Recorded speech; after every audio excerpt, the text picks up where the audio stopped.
dalam kepatuan ini tadi telah pun dihurai. Sebenarnya saya mengharapkan soalan pertama, sebab biasa kita bila dah habis yang pertama kita lega lah. Kalau saya ingin sebut sejarah saya bermula dengan fatwa ni, ialah dia akan balik kepada Sahabat Datuk Muhammad Syukri.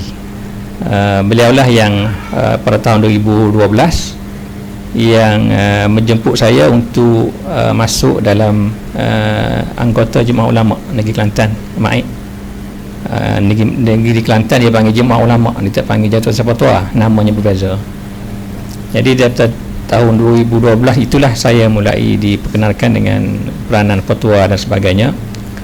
Walaupun di peringkat lain saya dah terlibat banyak dengan JAKIM, Panel Pakar Syariah, lebih awal, lebih kurang sama tahunnya, juga dalam perbankan Islam daripada tahun 2008 sampai sekarang. Jadi tapi dalam perbankan Islam walaupun itu juga fatwa, tapi tabiatnya sedikit berbeza dalam konteks negara kita Malaysia lah. Jadi bila saya dilantik sebagai mufti 2 tahun lepas, antara perkara yang saya bawa sebagai pengalaman ialah sebagai ahli jawatankuasa fatwa Negeri Kelantan. Dan daripada situ sebenarnya Sahabat Datuk Mufti Datuk Syukri adalah guru saya dalam banyak perkara yang kami mesyuarat dan berbincang. Fatwa di negara kita ni, kalau dari segi undang-undang, kami dah seminggu di Darul Ifta ni, kita banyak belajar daripada para masyayikh di sini. Tapi agak berbeza tabiatnya di negara kita Malaysia. Fatwa dari segi undang-undangnya, dari segi perundangannya, dia merujuk kepada yang dikeluarkan oleh Jawatankuasa Fatwa Negeri. Kemudian yang dikeluarkan oleh Jawatankuasa Fatwa Negeri yang diperusikan oleh mufti, ada dua bahagian pula. Satu yang diwartakan dan satu yang tak diwartakan. Kalau yang diwartakan itu, maka dia ada proses. Kalau di wilayah persekutuan, perwartaan suatu fatwa itu mesti melalui Jabatan Pembuangan Negara. Kalau di negeri lain, itu adalah proses yang berbeza, masuk Dewan Undangan Negeri dan sebagainya, diperkenankan tuanku dan sebagainya. Jadi dalam fatwa yang diwartakan itu, baru dia ada kuasa perundangan. Ketika itu, yang bahagia pengarah Jawi Datuk Haji akan mengambil peranannya. Yang penguatkuasa kepada fatwa itu akan dilaksanakan oleh peringkat Jawi. Sama juga macam tauliah. Tauliah pejabat mufti yang keluarkan tauliah, kita meruga dan sebagainya, tapi pelaksana kepada tauliah, penguatkuasaannya itu di bawah Jabatan Agama Islam Wilayah Persekutuan. Kalau dalam fatwa tadi saya sebut ada yang warta dan tidak diwartakan. Kalau yang diwartakan, maka dia ada kuasa perundangan, dan itu yang akan menjadi pegangan oleh hakim-hakim mahkamah. Dia akan tengok fatwa itu diwartakan ataupun tidak. Walaupun ada juga kes-kes yang mana hakim mahkamah akan mengambil kira pandangan mufti. Itu juga banyak berlaku walaupun tak diwartakan. Macam saya di wilayah persekutuan, antara perkara yang saya selalu takut ialah bila mai surat daripada Bukit Aman. Dia nak minta saya membuat satu statement untuk proses dia dengan Jabatan Pembuangan Negara pula. Dan satu perkara, dan itu tidak melibatkan fatwa yang diwartakan. Ini antara perkara yang Dr. Syirah tahulah, sakit kepalanya kita nak wordingkan jawapan kenyataan kita yang akan menjadi pegangan hakim dalam mahkamah. Cumanya nasib baiknya dalam akta mahkamah, mufti tak boleh dipanggil ke mahkamah. Itu lega sikit. Mana hakim tak boleh tanya kita, lawyer tak boleh debate dengan kita hanya hantar jawapan bertulis. Ini pegangan hukum syarak dalam isu ini. Dan hakim ada yang dia akan jadi itu sebagai sandaran kepada keputusannya. Ada juga hakim yang dia tengok keadaan kes lah. Tapi kalau yang diwartakan, itu akan mengikat. Ini kedudukan fatwa di negeri kita lah, yang mungkin anak-anak kita ni tidak begitu didedahkan dengan perkara ini.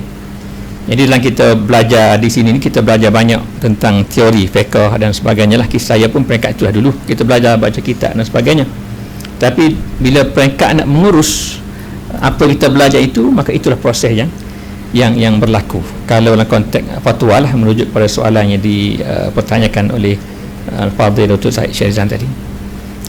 Cuma untuk proses fatwa itu, kalau saya rasa proses ini sama saya di semua negeri. Kalau ada satu isu, kita akan buat kertas hukum dipanggil, ataupun kertas penyelidikan. Dan dalam kebanyakan hal, kertas penyelidikan ini ada yang disediakan di peringkat pejabat mufti, dan ada yang kita lantik orang luar, biasanya daripada universiti, untuk menyediakan kertas kajian. Kita bagi tempoh tentu, bagi dana kepada dia, dan ini biasanya akan dihandle oleh JAKIM dalam kebanyakan hal. Kalau sebab JAKIM dia ada dana yang banyak lah, yang cukup untuk itu. Jadi kertas itu akan dibawa dalam perbincangan Jakarta Fatwa yang diperusikan oleh mufti. Di situ baru kita akan buat keputusan, sama ada halal haram, begitulah hukum hakamnya macam mana. Kemudian selepas diputuskan di situ, baru kita akan decide dalam mesyuarat itu juga. Kadang-kadang kita nak watak ataupun tidak putusan ini. Kalau nak diwatakan, itu proses seterusnya.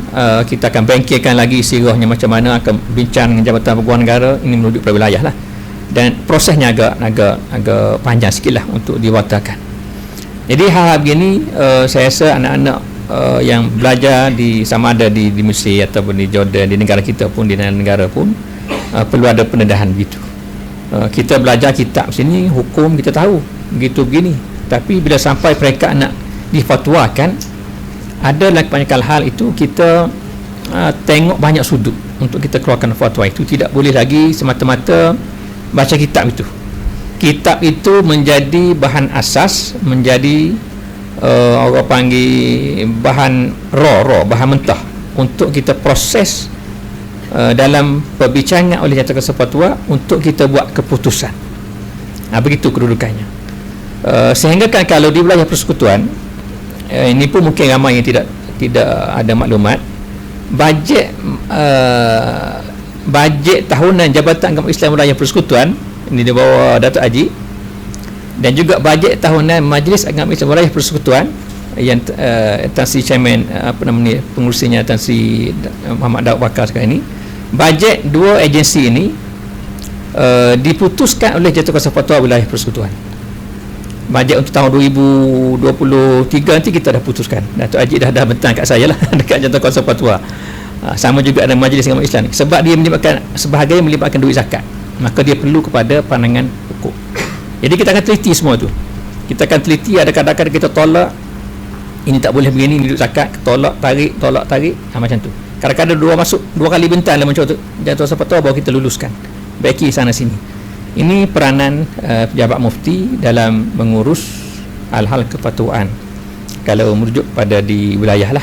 Dan saya rasa di negeri-negeri Kelantan dan Selangor mungkin ada proses yang berbeza, kerana mungkin perundangan yang berbeza ataupun kaedah yang digunakan pakar pun berbeza.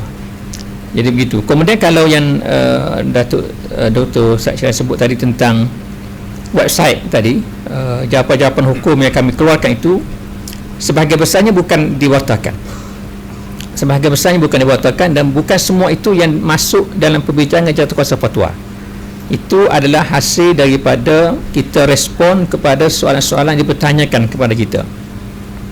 Ini sebulan kami menerima soalan lebih kurang 500 soalan sebulan, sama ada melalui telefon ataupun email ataupun macam-macam bentuk, ataupun datang ke kaunter. 500 soalan kami handle. Jadi dengan bantuan rakan-rakan di pejabat mufti, di unit buhus, ada dua tiga cara lah kami buat. Ada masa saya akan pergi bersama dengan pegawai penyidikan yang diketuai oleh Dr. Syed Shahrizan. Saya duduk bersama tentang satu isu ni kita perlu jawab begini, cari sana sini, kutip jawapannya sana sini, aqwal fuqaha mazhab macam mana, tulis kita nak tackle isu ni macam mana.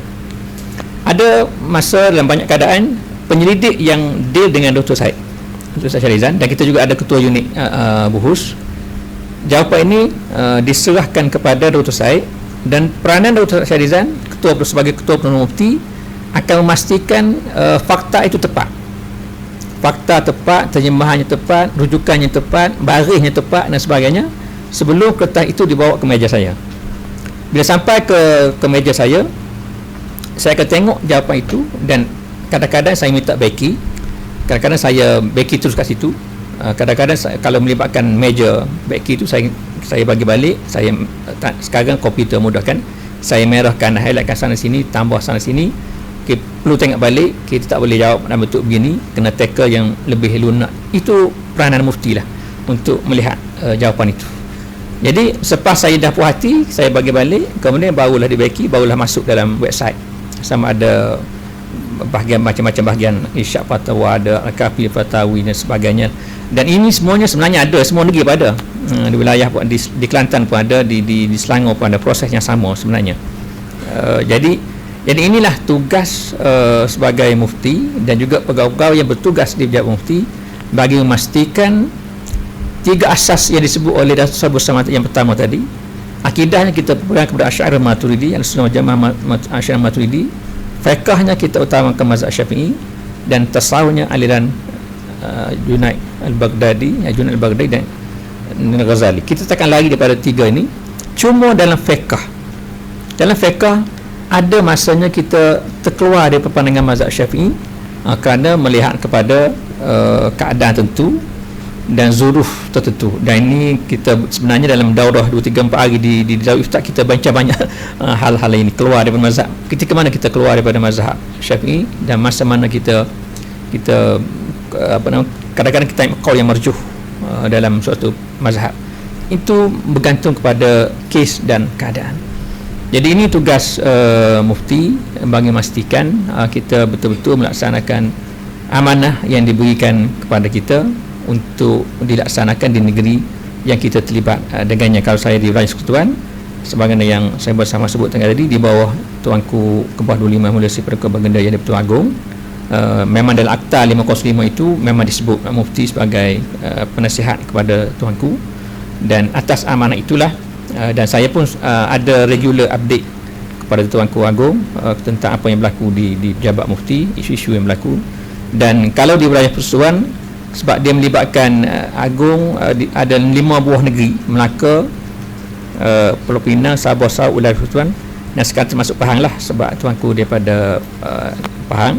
Kami ada munakosyah yang di-Pertuan Agong dipanggilnya, yang dipengurusikan sendiri oleh Tuanku Agong.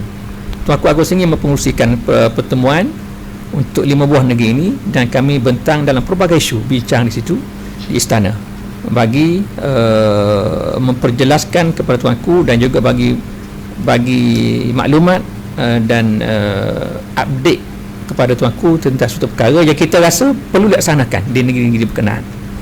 Macam yang terakhir, dalam munakasyah yang terakhir yang saya bentangkan dalam tentang isu pelaburan harta zakat, saya ada paper saya yang saya bentang. Kemudian ada juga isu daripada peguam syar'i tentang akta yang akan di akta undang-undang draft undang-undang peguam syar'i, dan ada saya tengok dalam 6 paper. Jadi peringkat wilayah, peringkat di bawah munakasyah yang Tuan Agong ni memang macam tu. Maknanya daripada sini kita boleh melihat peranan ketua agama itu, peranan Tuanku Sultan, peranan Tuanku Agong dalam memastikan perjalanan agama Islam di bawah pemerintahan baginda itu berjalan dengan baik. Jadi inilah tugas mufti, di samping dilantik dan jawatakuasa sana sini itu banyaklah. Macam kami di bawah lembaga penapisan Quran, lembaga penapisan dan tasih Al-Quran, itu di bawah KDN kami juga terlibat, beberapa orang mufti terlibat. Quran yang dicetak, yang disiarkan di negara kita ini, yang masuk, sama ada masuk dari luar atau mencetak ni, mesti melalui penapisan ini. Dan kita sembok supaya tak berlaku kesilapan. Itu antara terlibatlah juga sebagai ahli majlis, terlibat dalam membuat polisi dan dasar kepada negeri. Begitu juga dalam zakat, mufti juga terlibat dalam memastikan perjalanan zakat kutipan agama itu berjalan dengan baik.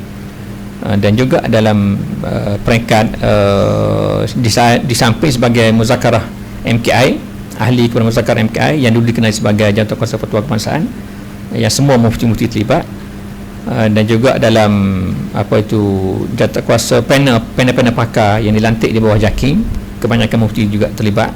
Panel pakar syariah, panel pakar akidah, panel pakar tasawuf, panel pakar falak, itu semua kebanyakan mufti yang akan terlibat juga dan diletakkan dalam jatuh kuasa ini. Jadi ini peranan mufti bagi memastikan perjalanan agama kita ini berjalan dalam keadaan yang betul dan baiklah. Saya rasa itu sajalah. Sebagai membuka minda, mufti Tok Peti ni buat gapo dia tu kan. Itulah KJL Tok Petinya lagu itulah. Jadi agak sibuk juga, penat jugalah. Wallahu taala.